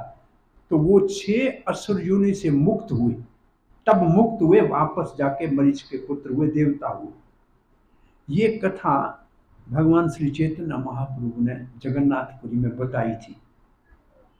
एक ब्राह्मण आया, कहा कि भगवान मैं आपको तो मानता हूँ साक्षात श्री कृष्ण, पर ये नित्यानंद जो है, ये नित्यानंद है, वो नित्यानंद है, ये चैतन्य महाप्रभु है, वो बलराम है, ये कृष्ण है। ये नित्यानंद जो है सन्यासी है, रेशमी कपड़े पहनता है और पान चबाता है, मुझे उस पर विश्वास नहीं आ रहा है। चैतन्य महाप्रभु ने कहा, नित्यानंद जैसे महान भगवत पुरुषों के प्रति दोष देखना बहुत बड़ा हानिकार है। ब्रह्मा के ऊपर मरीचि के पुत्रों ने दोष देखा था, कई असुर जोनियों में जाना पड़ा, भगवान श्री कृष्ण ने उद्धार का किया था। इसलिए कभी भी किसी बड़े महान महात्मा भक्त में दोष मत देखा करो, नहीं तो बहुत नीच जोनी में जाना पड़ता। तो ये 6 गर्भ की बात हो गई। अब 7वें गर्भ के रूप में भगवान श्री कृष्ण ने देवी को बुलाया। देवी, इस वक्त देवकी के उदर में मेरे लिए आसन बनाने के लिए बलराम जी गए हैं, शेष उसको कहते हैं। क्योंकि कथा करनी है तो उसके लिए पहले आसन बना के रखते हैं ना। अब भगवान को आना है तो भगवान के लिए आसन होना चाहिए। तो भगवान का आसन कौन है? शेष। तो बलराम शेष है। वो देवकी के उदर में 7वें पुत्र के रूप में आए। जब 7-8 महीने हुए गर्भ के, उसी समय रोहिणी भी गर्भवती थी। और जैसे रोहिणी गर्भवती हुई तो रोहिणी को अक्रूर काका घोड़ी पे बिठाकर नंद के भवन में छोड़ के आया, मथुरा से। और यहाँ देवकी भी 7वें महीने के गर्भ में थी, 7 महीना कुछ दिन हुए थे। तब भगवान ने देवकी को देवी माता को बुलाया, बोला देवी, रोहिणी के उदर में, अच्छा जो जो देवकी के उदर में पुत्र है, ये वास्तव में रोहिणी का बेटा है। मेरे लिए आसन बनाने को गया है। अब आप एक काम करो, इसको खींच के यहां से रोहिणी के उदर में पैदा कर बिठा दो जाके। ये कैसे होगा? एक माता के गर्भ से गर्भ ले जाके दूसरे गर्भ में कैसे रखेंगे? आशीर्वाद मेरे से ये सब कुछ संपन्न हो जाएगा। भद्रे, तुम जाके ये कार्य करो। और फिर कहा कि आप जैसे ये कार्य करोगे तो इस बालक का नाम, क्योंकि आप खींच के ले जाओगी एक गर्भ से दूसरे में, संकर्षण हो जाएगा। क्योंकि ये सबको आनंद देगा इसलिए इसको राम कहेंगे, और बड़ा बलशाली होगा इसलिए इसको बलभद्र कहेंगे। तो जन्म से पहले भगवान श्री कृष्ण ने बालराम का नामकरण संस्कार कर दिया। क्योंकि लोग कभी कभी ऐसे प्रश्न उठाते हैं, भाई राम पहले अवतार हुआ इसलिए बड़ा, कृष्ण बाद में अवतार हुआ इसलिए छोटा। ऐसे नहीं होता है। अभी हमने कथा का वो भाग नहीं शुरू किया है जो आपको अभी बताएंगे। तो बलराम पहले पैदा हो रहा है तो बलराम बड़ा हो गया, कृष्ण छोटा हो गया। तो भाई नाम कौन रखता है? बाप नाम रखता है? बच्चे का नाम कौन रखता है? हाँ, बड़े ही रखते हैं ना। या तो गुरु नाम रखता है या पिता रखता है। तो जन्म से पहले बलराम जी का कृष्ण ने उसका नाम देवी के माध्यम से रखवा दिया, तो बड़ा कौन हो गया? नाम रखने वाला कि नहीं? हाँ, नाम रखा जिसने वही बड़ा हुआ ना। तो बलराम जी का नामकरण भी हो गया। और देवी को कहा क्योंकि आप ये कार्य करोगी तो आपका भारत में विंध्या पर्वत में वैष्णो देवी के रूप में पूजा होगी, कात्यायनी के रूप में पूजा होगी, भद्रकाली के रूप में पूजा होगी। ऐसे आपकी बहुत सारी पूजा होगी और आप ये कार्य करो। और 7वां गर्भ, ये सोई हुई रोहिणी रात को देखती है कि मेरा गर्भपात हो गया। थोड़ी देर में देखा, नहीं नहीं मैं तो ठीक ठाक हूं। और इस तरफ देवकी का 7वां गर्भ का पात हो गया। और कंस के ऊपर सबने दोष लगाया, इसी ने गर्भ गिराया होगा। रोहिणी के वहां बालक चला गया। अब 8वें बालक के रूप में भगवान श्री कृष्ण कैसे आते हैं, इस कथा को हम इस तरीके से शुरू करेंगे। अभी अपने पास टाइम है तो इसको थोड़ा विस्तार से समझेंगे।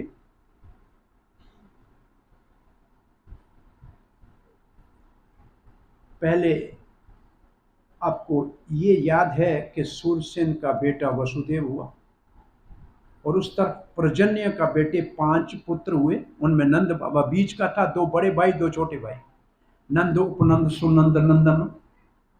तो वहां नंद बाबा जो बीच का बेटा था उसको राजा बना दिया गोकुल का।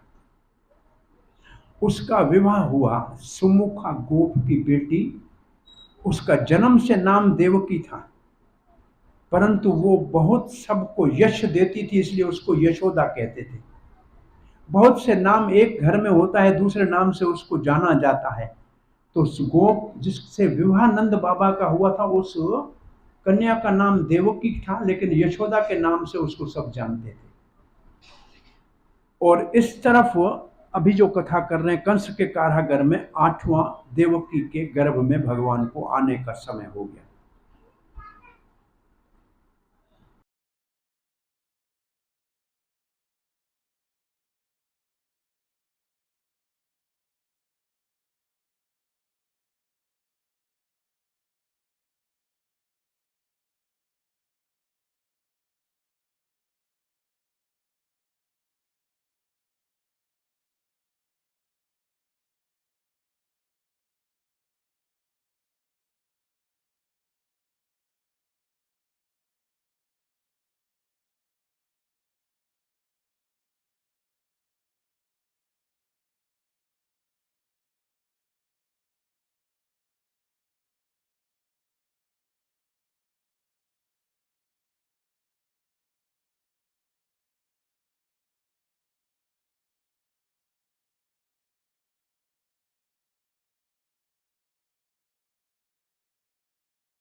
4 युग, सत्य युग, त्रेता युग, द्वापर युग, कल युग। जानते हैं 4 युग? जानते हैं कि नहीं? ये 4 युग 71 बार बदलते हैं एक मनवंतर में। और ब्रह्मा जी के एक दिन में 14 मनवंतर होते हैं। इसको आप यहाँ कैसे मैं आपको समझाऊं? आप इसको ऐसे समझे, हमारी घड़ी है, घड़ी में 12 घंटे हैं, 1 घंटे में 60 मिनट है और 1 मिनट में 60 सेकंड है, ऐसे ही है ना। ब्रह्मा जी की ऑफिस में जो घड़ी लगी हुई है उसमें 14 घंटे है, वो 14 घंटे का दिन है उसका। 1 घंटे में हमारे 60 मिनट है, उसके 1 घंटे में 71 बार 4 युग बदलते हैं। 1 घंटे का मतलब 1 मनवंतर। 1 मनवंतर में 71 बार 4 युग बदलते हैं। और एक युग जो है, कलयुग का है, आयु है 4,32,000, उससे डबल द्वापर की, उससे 4 गुना सत्य की। तो इस हिसाब से जब 27वीं चतुर्युगी होती है, 71 में से 27वीं, विवस्वत मनु, इसका दोपहर के समय 28वीं चतुर्युगी, 27 पूरी 28वीं चतुर्युगी के द्वापर युग के अंतिम चरण में स्वयं भगवान श्री कृष्ण नेम से अवतार लेते। अब ये तो अवतार लेने का टाइम हो गया था जो नेम से था, और ब्रह्मा ने प्रार्थना की थी पृथ्वी के अवतार भार उतारने के लिए विष्णु को, तो वो भी अवतार लेने का, तो दो अवतार होने थे असल में देखा जाए। जो नित्य नेम से ब्रह्मा जी के दिन में 1 बार अवतार लेते हैं, वो लेते हैं नंद नंदन और यशोदा के घर में, गोकुल में। वो उनका वही, वो सदा वही जन्म लेते। जो विष्णु धरती के भार के लिए अवतार ले रहे हैं, वो देवकी और वसुदेव की यहाँ जन्म लेते।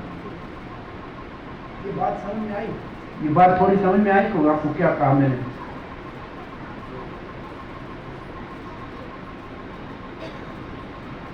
हरे कृष्ण। चलो अब एक और बात, यहां से आगे ऐसे बढ़ते हैं। जब भगवान ने देवी को सब वरदान दिया तो उसके साथ में एक आदेश दिया कि आप मेरी छोटी बहन, आप मेरी छोटी बहन के रूप में यशोदा के घर में बेटी बनना, अनुजा, छोटी बहन, ये आदेश दिया। अब हम पहले वसुदेव वाली कथा जो भागवत में लिखी है उसको पूरा करते हैं। भगवान ने देवी को ये कह दिया, उसके बाद श्लोक ऐसे आता है, भगवान अपि विश्व आत्मा भक्तानाम अभयंकर। भगवान जो विश्व आत्मा है, सबके हृदय में परमात्मा के रूप में रहते हैं, विष्णु अपने भक्तों को भय से मुक्त करने के लिए कहां आए? विशिष्ट अंश भांगे न मन अनंक दुग्धुबी। वसुदेव के मन में भगवान आए। दूसरे श्लोक में लिखा है, जैसे ही वसुदेव के हृदय में भगवान का प्रकट्य हुआ, सब अपने अंशों के साथ पूर्ण रूप से वसुदेव से प्रकाश निकलने लगा। तीसरा श्लोक बोलता है आगे, उस समय वसुदेव के हृदय से भगवान स्थानांतर करके देवकी के हृदय में आए और देवकी से भी प्रकाश निकलने लगा। परंतु कंस के भय से, जैसे आग के ऊपर कुछ बर्तन रख दिया जाए ताकि उसकी रोशनी नजर ना आए, वो इतनी चमक नहीं रही थी। इस प्रसंग को कैसे लिखा है ये ध्यान से सुनना। वसुदेव के हृदय से देवकी के हृदय में भगवान का स्थान अंतर होना, इसको कहते हैं सनातन दिव्य दीक्षा। गुरु अपने हृदय में भगवान को प्रकट करके शिष्य के हृदय में स्थापित करता है। मानो समझो कि वसुदेव ने देवकी को दीक्षा दे दी, जैसे गुरु शिष्य को दीक्षा देता है। इसका मतलब है कि गुरु से दीक्षा लेना, उसको कहते हैं दीक्षा का मतलब आध्यात्मिक जीवन का आरंभ करना। हमने आपको बताया था ये शरीर माता पिता से मिलता है, परंतु आत्मा के उद्धार के लिए शास्त्र माता होनी चाहिए और गुरु पिता होना चाहिए। और ये गुरु से भक्ति के साधन सीखने की शुरुआत करने को दीक्षा कहते हैं, इनिशिएशन कहते हैं। इनिशिएशन का मतलब शुरू करना। वो अपने घर में बैठ के भगवान की भक्ति कर सकता है, उसको उसके लिए कुछ छोड़ने की जरूरत नहीं है, न घर छोड़ने की जरूरत है, न कारोबार छोड़ने की जरूरत है, केवल जीवन में भगवान को जोड़ने की जरूरत है। लोगों ने एक ऐसी धारणा समाज में आ गई है, अरे भक्ति करेगा तो बच्चा जो है माता पिता को छोड़ देगा। मैं एक दिन विचार किया कि भगवान के भक्त बन के माता पिता को छोड़ के साधु बने होंगे समझो 1000, उसकी तुलना में माता पिता के बच्चे यहां से अमेरिका, कनाडा और ऑस्ट्रेलिया गए होंगे लाख। उन लाख में से एक भी वापस आके माता पिता को नहीं देखता है। ये झूठ है सच है? कोई आता है वापस, उनको कहता ही नहीं है कोई कि वो छोड़ के चले गए माता पिता को। अरे वो तो नरक में गए हैं, पाताल देश में गए हैं, पाश्चात्य देश में गए हैं, धर्म से दूर चले गए, उसको कोई बुरा नहीं कहता है। और कोई भगवान की भक्ति करता है ये बिगड़ गया। अरे भाई कोई समझ की बात तो करो भाई। इसको वो लाखों की संख्या में गए हैं, एक भी वापस नहीं आता है, साल में भी नहीं आता है, कभी काम नहीं आया किसी को, न मरने में काम आया न शादी में काम आया, उसके लिए किसी को कोई आपत्ति नहीं। कोई कहिए मेरे को मेरी लड़की का विवाह हुआ है, लड़का अमेरिका रहता है। मैंने बोला खुश मत हो माता, यहाँ तेरे घर में पोछे वाली आती है, झाड़ू वाली आती है, कपड़ा धोने वाली आती है, बासन धोने वाली आती है। बोला हाँ। मैंने तो तेरी बेटी के लिए कुछ भी नहीं है, एक लड़के लिए सब कुछ करना पड़ेगा। तुम समझते हो महारानी बन रही है, महारानी नहीं, वो मैत्रानी बन के गई है। वो सब अपने आप को साफ कर, वो कोई नौकरी नहीं, तो न कोई ड्राइवर रख सकता है, न किसी घर में पोछे वाला है, न झाड़ू वाला है। क्या कर रहे हैं, कुछ समझ में आता है? मैं इसलिए कह रहा हूं कि जो धर्म के मार्ग में कोई जाता है तो लोग कहते खराब हो गया, और कोई भौतिकता में आगे बढ़ता है कहेगा सुधर गया। कितनी गलत धारणा आ गई, बताओ ना, सोच में मानवता की सोच कितनी। अरे कोई साधु का बच्चा आपके घर में आए, कितने आप खुश होते? अरे महात्मा मेरे घर में आया है, आओ, पधरानी करते हैं, महात्मा का स्वागत करते हैं, इनको भोजन कराओ, इनको छाल उड़ाओ, इसको फल दो, इसको दक्षिणा दो। और अपना बेटा साधु बन जाए तो खराब हो गया, दूसरे का बेटा अच्छा हो गया और अपना हो गया तो खराब हो गया। क्या सोच विचार क्या है, मेरे को समझ में नहीं आ रहा है।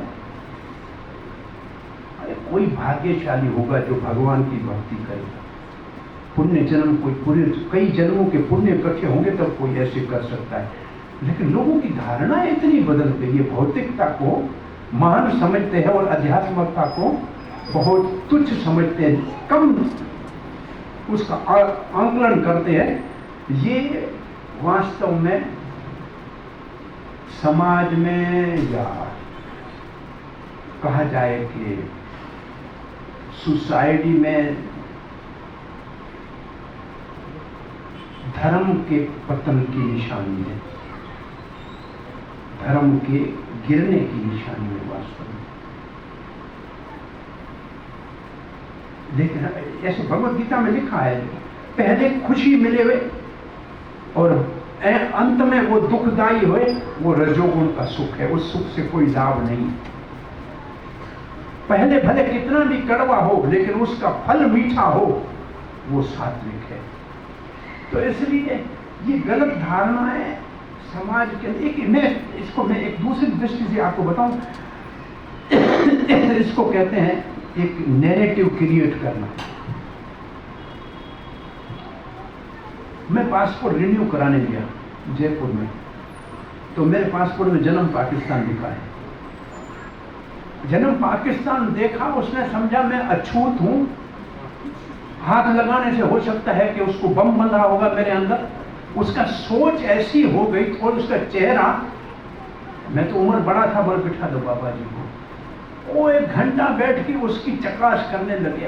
अब 70 साल 72 साल का आदमी, नाम उसका जन्म वहां का लिखा हुआ है, जैसे एक दिमाग ऐसा बना के रखा हुआ है, सोच ऐसी बना के रखी हुई है। अरे होनी क्या सोच चाहिए, बेचारा वहां से दुखी होके आया है, इसकी सहायता करनी चाहिए, ऐसी सोच रखनी चाहिए। ये सोच है नहीं, और बिल्कुल उल्टी सोच है। देख मैं क्या देख रहे हैं, क्या सोच क्या है, होना क्या चाहिए, ऐसे होना चाहिए। बेचारा वहां से दुखी होके आया होगा, सब कुछ छोड़ के आया होगा, इसकी सहायता क्यों न की जाए, ये नेगेटिव है ही नहीं। मैं कराची एयरपोर्ट पे उतरा, वो भी दुबई से। वो जो इमिग्रेशन ऑफिसर बैठा था, ये तो इंडिया वाला है, इसके पासपोर्ट को मैं नहीं हाथ भी नहीं लगाऊंगा। मैं व्हील चेयर पे बैठा हूँ, उधर हाथ नहीं लगाऊंगा। मैं तो बैठा देख रहा हूँ, इंडिया से है, नहीं। अब बताओ, कहीं से भी आए, आपके पास फॉरेन से आया, उसको आपको पासपोर्ट सही है नहीं, ये देखो ठप्पा लगाओ। वो 15 मिनट के बाद दूसरा ऑफिसर आया, तीसरा ऑफिसर आया, उसके बाद। तो ये सोच जो हमने बना के रखी है कि भगवान की भक्ति करने से आदमी खराब हो जाता है, बूढ़े होके फिर भक्ति करनी चाहिए। अरे कोई फूल किसी को अर्पण करना है, भगवान को या प्रेमी को, वो सड़ा है वो अर्पण करोगे या ताजा है वो अर्पण करोगे, बताओ। अरे तो बचपन में भक्ति करनी चाहिए, मरने के बाद क्या बुढ़ापे में भक्ति होगी क्या? जाना है बद्रीनाथ पैदल तो 70 साल के बाद जाओगे कि 15 साल के जाओगे? तो जो धारणा अच्छी होनी चाहिए वो धारण करनी चाहिए। विचार ऐसा, ये किसने किया, आपका दोष नहीं है, ये पाश्चात्य देश की संस्कार, मेकाले की पढ़ने की पद्धति और हजारों सालों तक भारत की गुलामी ने हमारे सारे सात्विक विचारों को इतना विकृत कर दिया, इतना विकृत कर दिया। अभी हम बुरे को अच्छा मानने लग गए, बुरी चीज को। आप एक बात हो, आपके घर में मेड इन अमेरिका आए, मेड इन इंग्लैंड आए तो खुश हो जाओगे, और भारत की बनी हुई है ये तो यहाँ की है, ये सोच गलत है, ये सोच गलत है। अरे भाई, यहाँ जो चीज है आपके घर में पड़ी है वो अच्छी है। ये हमारे साथ ऐसे किया, ये पुरानी कथा आपने सुनी होगी। पंडित जी कोई गाय ले जा रहा था, 4 बदमाशों ने सोचा कि पंडित जी से गाय हमको छीननी है। एक आया, बोला महाराज बाबा कितने अच्छे हो, ये गधा कहाँ ले जाए? बोले गधा थोड़ी है, गाय है। महाराज आप जानो आपकी मर्जी, हमको तो गधा देख रहा है। वो चला गया, दूसरा आया, बोला पंडित जी नमस्कार। पंडित जी होके गधे को हाथ लगा लिया। अरे भाई गाय है, चौथे तक पहुंचा तो उसको विश्वास नहीं हुआ, वो गधा करके छोड़ के चला गया। और हमारा भी ये हाल है, अपना अच्छा खासा धर्म था, धोती पहनना अच्छा लगता था, तिलक लगाना अच्छा लगता था, पगड़ी पहनना अच्छा लगता था, गौरव होता था उसमें। आस्ते आस्ते ये तो आपका नीच है, ये तो खराब है, पैंट पहनोगे तो अच्छे लगोगे, पैंट पहनोगे तो अच्छे लगोगे। आस्ते आस्ते हमने ये सब कल्चर अपना छोड़ दिया। फिर कहा शराब पियोगे तो अच्छे लगोगे, नहीं पियोगे तो तुमको कहेगा ये तो क्या है, तो कुछ भी नहीं है इसके पास। आदत इतनी बिगाड़ दी, इतनी बिगाड़ दी, अब बुराई को अच्छाई मान ली हमने। कोई ऑफिसर आए आपके यहाँ, कलेक्टर आए और बहुत सख्त, तो किसी को गलत काम न करने दो, सब लोग रोएंगे, न खाता है न खाने देता है। हाँ चलिए ईमानदार का बच्चा आ गया, उसकी बदनामी। और कोई बदमाश हो, काम पैसा दो, काम बहुत अच्छा है, बहुत अच्छा है। हमने उल्टी धारणा की है कि नहीं? आप लग रहा है कि उल्टा धारणा हो गई कि नहीं? समाज में सोच उल्टी हो गई। दुर्लभ मानव जन्म मिला, इसमें भगवान की भक्ति नहीं करेंगे तो फिर कौन से कुत्ते बिल्ले के जन्म में भक्ति करेंगे क्या? ऐसा अच्छा मौका मिला है, इसमें आलस करने से मूर्खता। इस मौके को गंवाना कभी भी नहीं चाहिए। सो बात में इसलिए कि कहाँ से बीच में प्रसंग आ गया, जो भी हो। सो वसुदेव और देवकी की बात कर रहा था। दीक्षा की बात से ये कथा शुरू हुई। मानो वसुदेव ने देवकी को दीक्षा दे दी। इसका मतलब दीक्षा का अर्थ ये होता है भगवान से संबंध जोड़ना, कुछ छोड़ना नहीं। 2 शब्दों में सुन लो, भगवान से जुड़ना है, दुनिया को छोड़ना नहीं। अब तक हम दुनिया मेरी समझ के मूर्खता कर रहे थे। भगवान से जुड़ने के बाद दुनिया भगवान की, हम भी भगवान के, और हमको जितना आवश्यक है वो भगवान की सेवा में लगा सकते हैं, उसमें क्या है। तो भगवान से जुड़ना है, छोड़ना कुछ नहीं है, जीवन में भगवान को जोड़ना है। मैं उदाहरण आपको दे दूं, पता नहीं क्यों हमारे मन में ऐसे आ रहा है। आप बहुत धनवान हो, एक जीरो। आप बहुत सुंदर हो, एक और जीरो। आपका पद बहुत बड़ा है, आप मिनिस्टर हो, एक और जीरो। आपका खानदान बहुत बड़ा है, एक और जीरो। और ये सारे जीरो मिलाओ, जवाब क्या आएगा? अब एक भगवान पहले जोड़ लो, पहले रखो एक भगवान। अब आप धनवान हो, लगाओ उसके आगे जीरो, क्या हो गया? अब आप बहुत सुंदर हो, एक लगाओ जीरो, कितने हो गए? अब आप बड़ा पद है, एक और जीरो लगाओ, कितने हो गए? बताओ, एक भगवान जोड़ने से आपकी सब चीजें मल्टीप्लाई हो रही है ना? नहीं तो जीरो लेके क्यों खुश हो रहे हो? सिर्फ जीरो लेके खुश हो रहे हो, एक जोड़ने से सब कुछ मल्टीप्लाई हो जाए, उसको क्यों निकाल के रखा है? एक बहुत बड़ा प्रधान था अपने गांव का, धर्मात्मा था, साधु संतों को बुलाता था, हरि कथा कराता था। अच्छे आदमी के बेटे अच्छे हों ये जरूरी नहीं है। उसका बेटा बदमाश था, नीच था, मरना तो सबको एक दिन है। उसने पीछे जो वसीयत लिखी, अपना जो विल लिखी, उसमें उसने लिखा कि मेरा जो संपत्ति है उसका आधा मेरे बेटे को देना, चौथा हिस्सा मेरी पत्नी को देना, पांचवा हिस्सा मेरे सेवक को देना। और ऐसे करके लिखा, उसका शरीर छूट गया।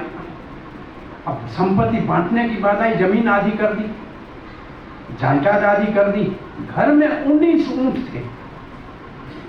19 उस जमाने में ऊंट, जब गाय या घोड़ा कुछ ऊंट थे।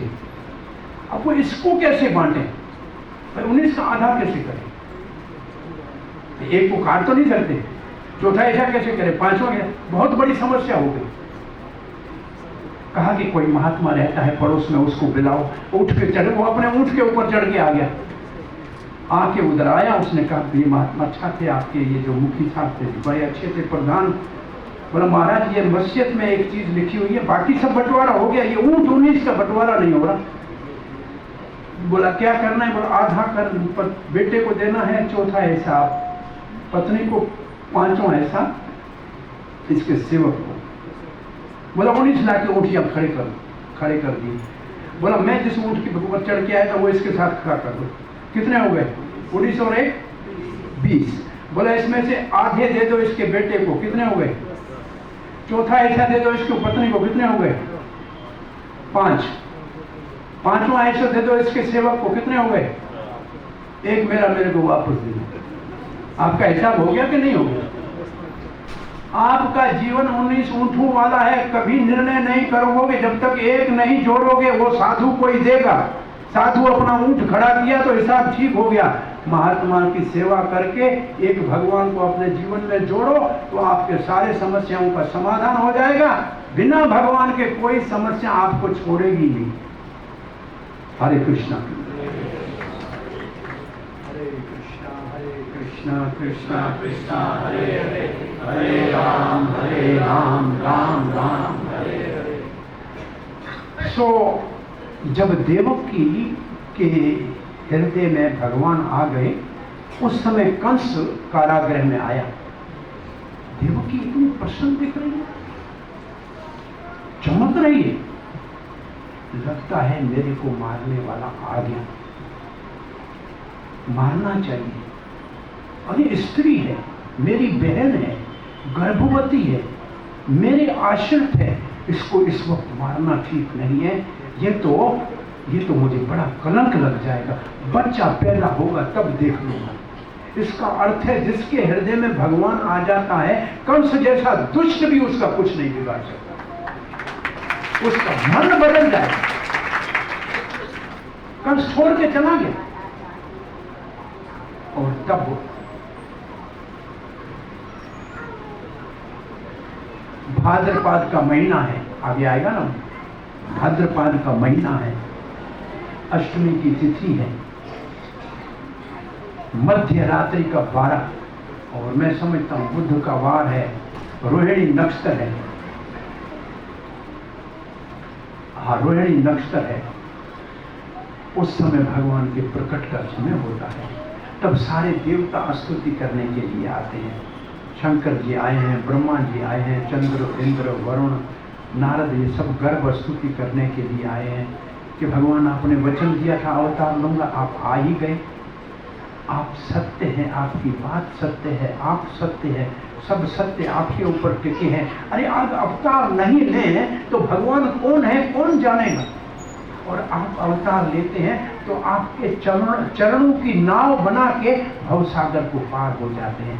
भगवान ऐसे साधु महात्मा वो रास्ता छोड़ के जाते हैं ताकि सब लोग अपने जीवन का उद्धार कर लें। देवकी वसुदेव, आप चिंता मत करो, अब आपके रक्षक और धर्म का स्थापना करने वाला आ गया है। और फिर वहां से देवता चले गए। आकाश बरसात की मौसम है, परंतु आकाश में तारे चमक रहे, दिशाएं साफ हो गई, चारों ओर सब ऋतुओं के पुष्प खिल गए। पृथ्वी ने कहा मेरा पति आ रहा है, मैं उसके स्वागत में सुंदर सज धज के बैठती हूँ। और नदियां, बरसात के मिट्टी का पानी होना चाहिए, स्वच्छ हो गई, साफ हो गई। अरे जमुना कालिंदी से ये विवाह करेगा तो हम तो इसकी सालियां हुई ना। तो अपने बहनोई के आने के लिए बड़ी सुंदर हो गई नदियां, दिशाएं चमकने लगी कि देवकी अगर प्राची दिशा है तो हम तो कृष्ण की मासी हो जाएंगी, वो भी सुंदर हो गई। ऋषियों की अग्नि अपने आप जलने लगी यज्ञ की, गाय आनंद में मगन हो गई। उस समय देवकी और वसुदेव ने देखा कि सामने चतुर्भुज बालक है, माथे के ऊपर सुंदर किरीट लगा हुआ है, कानों में कुंडल है, मुकुट है, कुंडल है, 4 शंख चक्र गदा पद्म है, पीला पीतांबर पहना हुआ है। आश्चर्यजनक बालक है, सामने खड़ा है। वसुदेव ने प्रणाम करके प्रार्थना किया, भगवान आप भगवान हमारे पुत्र बन के आए हो, क्या हमारा सौभाग्य है। देवकी माता ने प्रार्थना करके कहा भगवान सारा दुनिया जिसके पेट में हो मेरे पेट में कैसे आ गया। और लोग कहेंगे 4 हाथों वाले बच्चे को जन्म दिया है, आप छोटे बच्चे बन जाओ, लेकिन रोना मत, रोगे तो कंस आ जाएगा, लेकिन बन जाओ छोटे बच्चे। तब भगवान ने बोलना शुरू किया, ये सुनो वसुदेव और देवकी, तुम पहले प्रश्न और सुतपा थे, तुमने घोर तपस्या की, आपने मेरे जैसा पुत्र मांगा। अरे मेरे जैसा दूसरा होता नहीं है, इसलिए मैं अपने वचन को सत्य करने के लिए पहले आपके घर में प्रश्न गर्भा, फिर आप कश्यप और आदित्य हुए, मैं आपके घर में वामन देव बन के आया। अब ये तीसरी बार वसुदेव और देवकी आपके यहाँ में वसुदेव कृष्ण बन के आया। आपको अगर भय लगता है कंस से तो आप मेरे को यहाँ से उठाओ, गोकुल में यशोदा के पास नंद भवन में छोड़ के वहां बालकी है उसको यहाँ लेके आए। इतना कह के भगवान शांत हो गए और छोटे बच्चे बन गए। ऐसा कोई यहाँ मुजफ्फरनगर में किसी नर्सिंग होम में बच्चा पैदा हुआ है जिसके 4 हाथ हो और खड़े होके बोलना शुरू करे और कहेगा मेरे घर चले चलो, ऐसा हुआ है क्या? इसलिए गीता में लिखा है भगवान का जन्म अद्भुत होता है। जन्म कर्म च मे दिव्यम एवं यो वेति तत्वता त्यक्त्वा देहम पुनर्जन्म नयति ममेति सो अर्जुन। भगवान का जन्म दिव्य होता है, हमारे बच्चों की तरह नहीं होता है, वो अप्राकृत जन्म है। उसकी दिव्यता को कोई समझ ले तो भगवान को पा लेता है। अब वसुदेव कैसे लेके आएंगे, मेरे ख्याल में आज की कथा यहाँ समाप्त करते हैं। कल वसुदेव कैसे और नंद के भवन में कैसे पुत्र पैदा हुआ और उसका कथा कल करेंगे। हरे कृष्ण।